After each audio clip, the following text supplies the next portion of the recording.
Hey guys, I absolutely love the show, and I have a conundrum or a question that I've been trying to figure out for forever.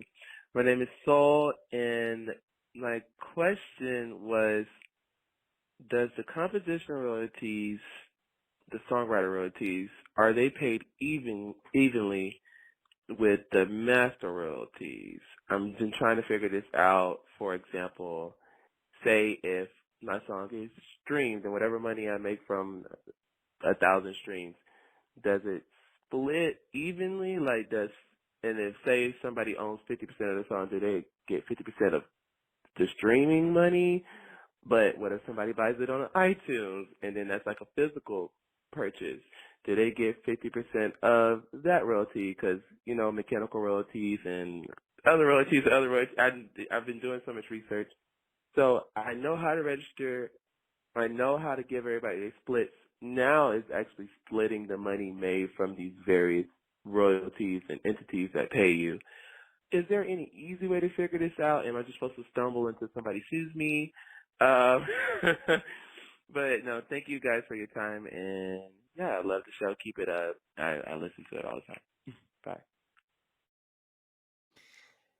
Good question. And it's complicated. That's one thing. The way everything pays out is not the same. And what gets determined for each portion is not the same.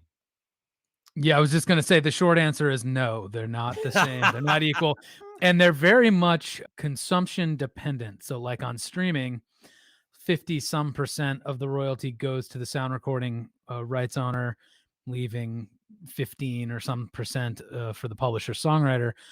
And that's how it works in streaming. But then if you look at like terrestrial radio in the United States, the sound recording rights holder gets nothing. It all Yeah. goes to the publishers and songwriters. So there's there's very little consistent logic to it. Well, and also the things like social platforms, they pay out in a similar fashion to what you just mentioned, but the percentages might be different. Like YouTube, it's X percent goes to the recording, X percent's the publishing, and then part of it goes to YouTube. And that can vary platform by platform. And even on some platforms, they started paying out for the master recording first, and then they didn't have publishing come online until later. So it's a mess. It's a mess. I mean, this is one of the biggest issues with the music business now, that there's all these alternate payment payout methods that are like advertising based, which isn't technically how by law these things are supposed to pay out, but it's sort of the industry's made compromises with tech platforms because they've proven themselves to be valuable.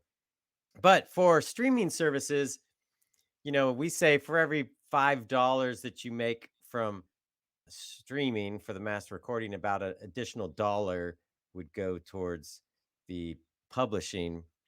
And also, I think as far as answering the question is about splitting, it's like, are these people that are just in your band? Are these people that you wrote songs with? Are they music producers? It's understanding what kind of cut you're giving people. Because, like, if I'm in a band, which I am, I would just simplify it and say, hey, we're all going to get X percent, or this is what's going to happen with the money. It's just going to go towards making new records.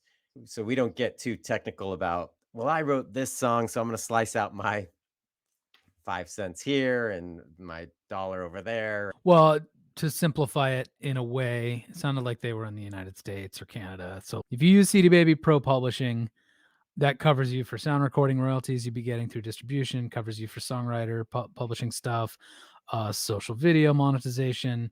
And then besides that, if you sign up for Sound Exchange, you're pretty much covered for almost all the usages Yeah. out there. And then it's just a matter of when you sign up your music, accounting for any collaborators you have, but you don't really need to actively worry about percentages and stuff overall of where the money's come from. We'll just collect it all. We do that work and pay it in one Yeah. accounting.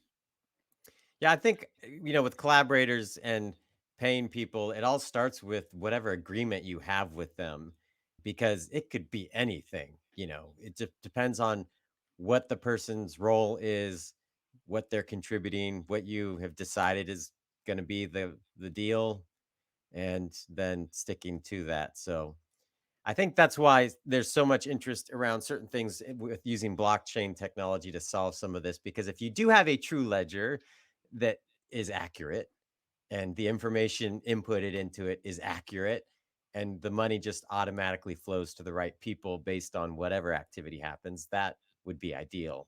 We're still not quite there yet.